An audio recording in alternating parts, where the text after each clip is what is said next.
penanganan pidana dan penanganan... Kapolda Kalimantan Tengah, Irjen Joko Purwanto menyebut Brigadir Anton Kurniawan yang menembak dan merampok warga di Kabupaten Katingan, Kalimantan Tengah diketahui menggunakan sabu saat melakukan aksinya.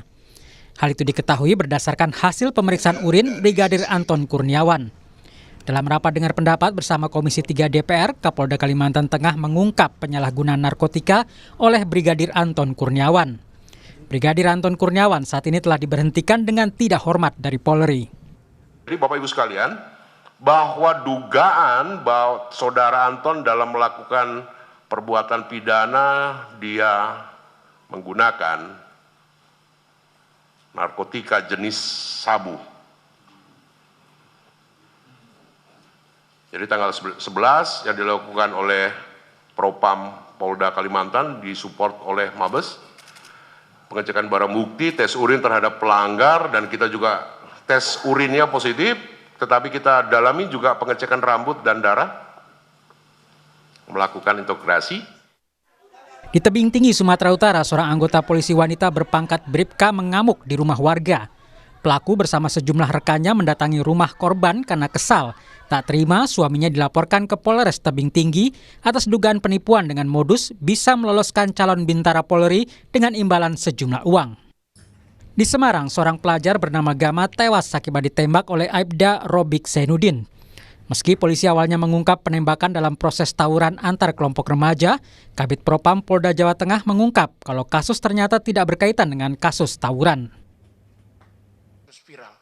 Ketua Komisi 3 DPR Habibur Rahman menyebut akan mengundang Inspektorat Pengawasan Umum Polri, termasuk Propam, untuk evaluasi kasus kekerasan oleh polisi.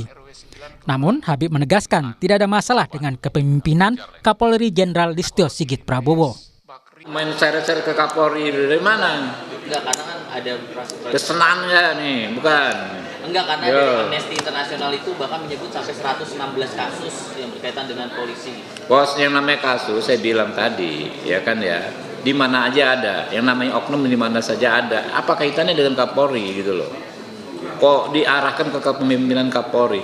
Kepemimpinan Pak Kapolri Listio Sigit nggak ada masalah. Saya kasih nilai 9 dari 10.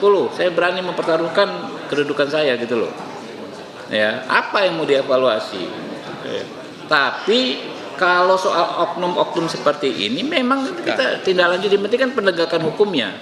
Lalu kami akan panggil Irwasum, panggil Propam, ya bagaimana pelaksanaan evaluasi yang reguler itu. Anggota Komisi 3 DPR fraksi Golkar Rikwanto menilai polisi seharusnya bisa bergerak cepat jika menangani suatu kasus tanpa perlu menunggu viral di media sosial. Rikwanto menyebut fenomena no viral no justice harusnya menjadi evaluasi bagi Polri untuk penanganan suatu kasus.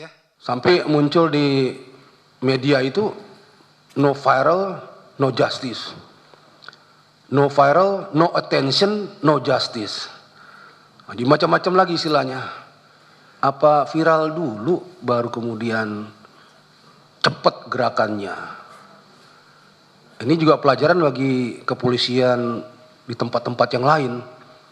Ya, apapun kasusnya, siapapun pelapornya, itu perlakuannya sama di muka hukum. Ya, Polri diberi negara, dikasih kewenangan, dikasih perlengkapan untuk penegakan hukum. Siapapun yang bermasalah dengan hukum, tidak pilih-pilih, kerjakan itu. Jika merujuk data Amnesty International Indonesia, sejak Januari hingga November, ada 116 kasus kekerasan yang diduga melibatkan kepolisian.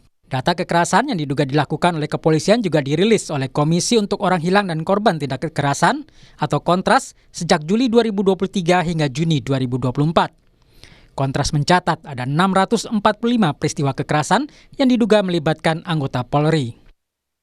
Dari rincian jumlah temuan itu, Kontras menyebut ada 759 orang menjadi korban luka dan 38 orang menjadi korban tewas.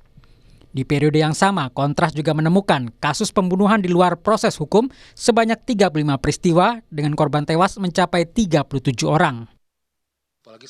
DPR menyebut akan mengevaluasi kasus kekerasan yang melibatkan polisi setelah masa reses usai, termasuk mengevaluasi penggunaan senjata api oleh kepolisian. Tim Liputan Kompas TV.